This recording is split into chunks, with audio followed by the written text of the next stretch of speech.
मैं अभय कुमार, इतिहास विभाग, डीएवी स्नातकोत्तर महाविद्यालय सिवान। आज हम लोग इंग्लैंड के इतिहास के अंतर्गत 1688 की गौरवपूर्ण क्रांति के प्रभावों पर चर्चा करेंगे। जैसा कि हम जानते हैं, इंग्लैंड में 1688 में एक ऐसी क्रांतिकारी घटना हुई जिसमें राजा को छोड़कर राजगद्दी छोड़कर जाना पड़ा तथा संसद के द्वारा आमंत्रित विलियम और मेरी ने इंग्लैंड की राजगद्दी को प्राप्त किया।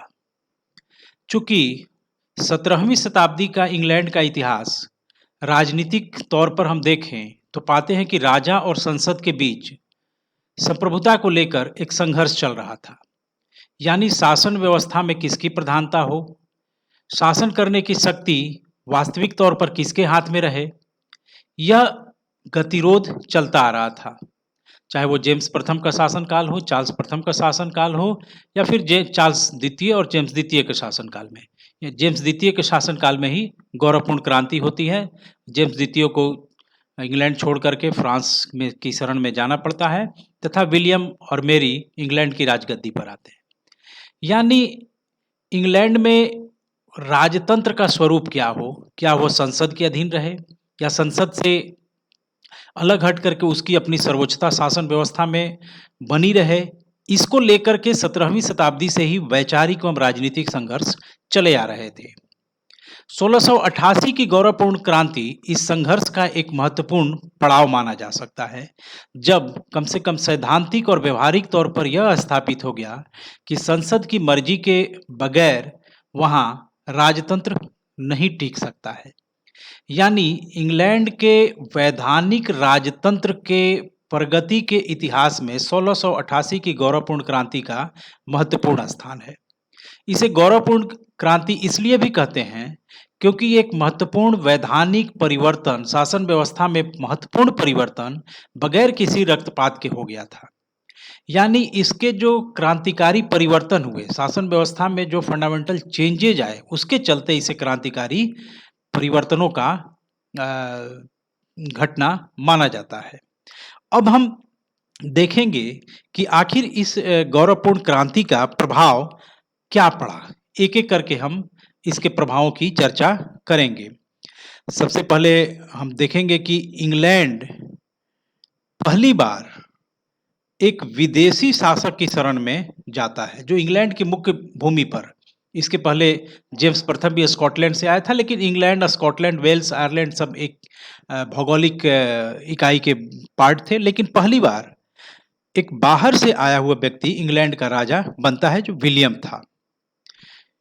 इसके अलावा विदेश नीति में भी हम देखते हैं कि महत्वपूर्ण परिवर्तन हो रहे हैं। विदेशी युद्धों की बाढ़ यहाँ से शुरुआत हो जाती है, जिसके कारण देश की आर्थिक स्थिति पर नकारात्मक प्रभाव पड़ता है।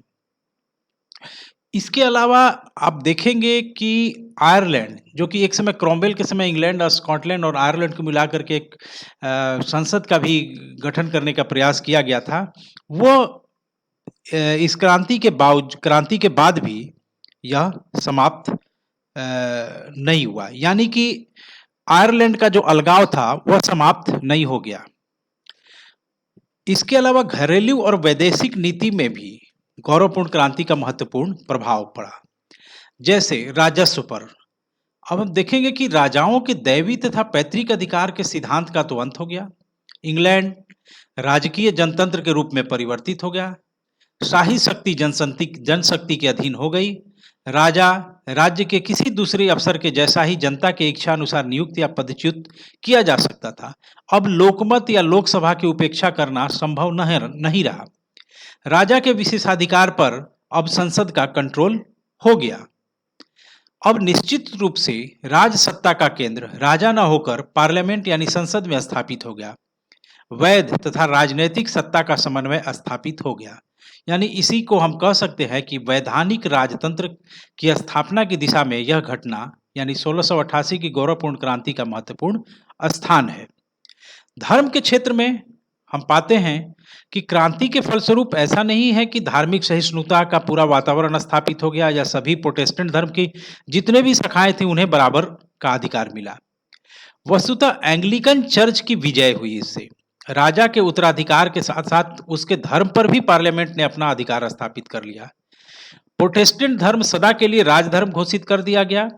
दूसरे धर्मावलंबियों के लिए सहिष्णुता की नीति अपनाई गई और उसकी सीमा पहले से अधिक विस्तृत कर दी गई।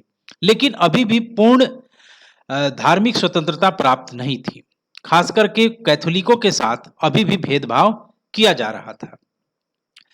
पार्लियामेंट पर प्रभाव के तौर पर हम देख सकते हैं कि इंग्लैंड में अब वैधानिक या नियमानुमोदित यानी नियम के अनुसार अनुमोदित शासन स्थापित हुआ। पार्लियामेंट ने केवल उत्तराधिकार और धर्म पर ही अपना अधिकार स्थापित नहीं किया, बल्कि सेना और राजस्व पर भी अपना प्रभुत्व कायम कर लिया। उसके विशेषाधिकार तथा वार्षिक अधिवेशन अब सुरक्षित हो गए। पार्लियामेंट में भी कॉमन सभा की ही प्रधानता स्थापित हो गई, क्योंकि जैसा कि हम जानते हैं कि हाउस ऑफ लॉर्ड्स मुख्यतः राजतंत्र समर्थकों का सदन था और हाउस ऑफ कॉमन्स यानी कॉमन सभा आम जनता के प्रतिनिधित्व करने वाली सदन थी। अब देश के आय व्यय पर भी इसी का अधिकार था। सेना के संबंध में भी अब संसद की महत्वपूर्ण भूमिका स्थापित हो गई। इसके अलावा मंत्रियों के उत्तरदायित्व यानी जिसे हम कहते हैं कि कलेक्टिव रिस्पॉन्सिबिलिटी का सिद्धांत अब स्थापित होने लगा मंत्रिमंडल के लिए। यहां से यद्यपि यह बाद के समय में जाकर के पूरी तरह से स्थापित होता है, लेकिन इस काल में सैद्धांतिक तौर पर इसकी शुरुआत हो जाती है और इसी में यह तय किया गया कि जो बहुमत दल का नेता होगा वही मंत्री होगा। यानी अब धीरे धीरे राजा के मंत्रियों के नियुक्त करने के अधिकार में भी कटौती होने लगी और अब इसमें संसद की भूमिका बढ़ने लगी। यानी कह सकते हैं कि जो मॉडर्न कैबिनेट सिस्टम है, मंत्रिमंडल व्यवस्था है, उसकी शुरुआत 1688 की गौरवपूर्ण क्रांति से हो जाती है। इसके अलावा हम देखते हैं कि इंग्लैंड का जो कुलीन वर्ग था उस पर क्या प्रभाव पड़ा। तो कॉमन सभा की प्रधानता स्थापित हो जाती है, लेकिन प्रजातांत्रिक राज्य व्यवस्था अभी भी दूर की बात थी, क्योंकि कॉमन सभा में इलेक्शन लड़ने का और वोटिंग राइट्स सभी को प्राप्त नहीं थे। लेकिन मुख्यतः यह आर्थिक तौर पर समृद्ध वर्गों के साथ ही था जो सामाजिक तौर पर भी ऊपरी तबके में आते थे। यानी एक तरह से कुलीन वर्गों का ही हाउस ऑफ लॉर्ड्स और हाउस ऑफ कॉमन्स यानी लॉर्ड सभा और कॉमन सभा दोनों पर प्रभाव बना रहा।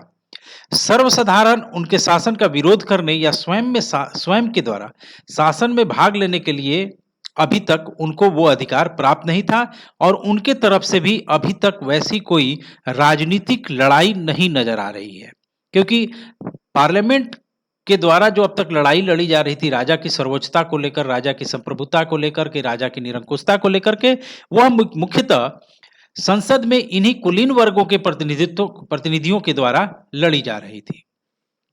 कुलीन लोग अपने उम्मीदवारों को ही पार्लियामेंट में भेजने में समर्थ होते थे, क्योंकि चुनाव में इस तरह के प्रतिबंध लगे हुए थे कि आम आदमी इसमें खड़ा नहीं हो सकता था। अतः 1668 से 1832 ईस्वी तक हम पाते हैं, यानी जब तक चुनाव सुधारों की प्रक्रिया नहीं शुरू हो जाती है, कुलीन वर्गों का ही प्रभाव इंग्लैंड के पार्लियामेंट या संसद पर बना रहा। अब हम देखेंगे कि सर्वसाधारण पर क्या प्रभाव पड़ा। तो न्याय विभाग कार्यकारिणी से स्वतंत्र हो गया। जजों की नियुक्ति, उन्नति, पदच्युति उनकी योग्यता तथा आचरण पर अवलंबित हो गई और इसमें संसद की भूमिका महत्वपूर्ण हो गई। अधिकार पत्र जिसमें जनता के लिए कई उपयोगी बातें थीं, एक व्यक्तिगत और नागरिक स्वतंत्रता की रक्षा करने की बात स्थापित हुई, लेकिन सर्वसाधारण को इस आंदोलन से सैद्धांतिक या वैचारिक तौर पर तो काफी फायदा हुआ, लेकिन व्यवहार में वैसा कुछ फायदा दिखाई नहीं पड़ता है और मुख्यतः यह एक कुलीन वर्ग का ही क्रांति के तौर पर हम कह सकते हैं 1688 की गौरवपूर्ण क्रांति पर। विदेश नीति के क्षेत्र में हम देखते हैं कि क्या हुआ प्रभाव।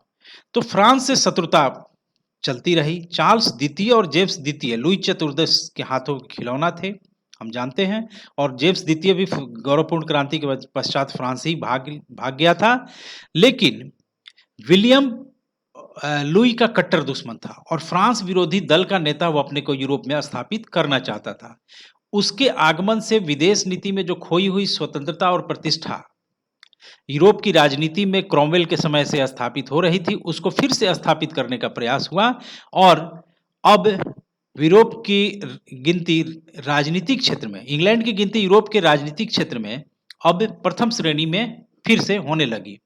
इसके अलावा चूंकि विलियम हॉलैंड से आया था, तो हॉलैंड से इंग्लैंड की मित्रता बढ़ जाती है। यानी इस तरह से हम देखते हैं कि 1688 की गौरवपूर्ण क्रांति का इंग्लैंड के इतिहास में महत्वपूर्ण स्थान रहा है। यह एक रक्तहीन क्रांति थी। इसमें अनुदारवादी और उदारवादी दोनों ही तत्वों का समन्वय था और कुछ लोग तो यहाँ तक कहते हैं कि it was a conservative revolution, यानी एक तरफ यह संकीर्णता का भी बोध करा रहा है और दूसरी तरफ क्रांतिकारी होने का भी आभास दिला रहा है। यानी इस कंट्राडिक्शन के आलोक में ही हम 1688 के गौरवपूर्ण क्रांति के महत्व को समझ सकते हैं। धन्यवाद।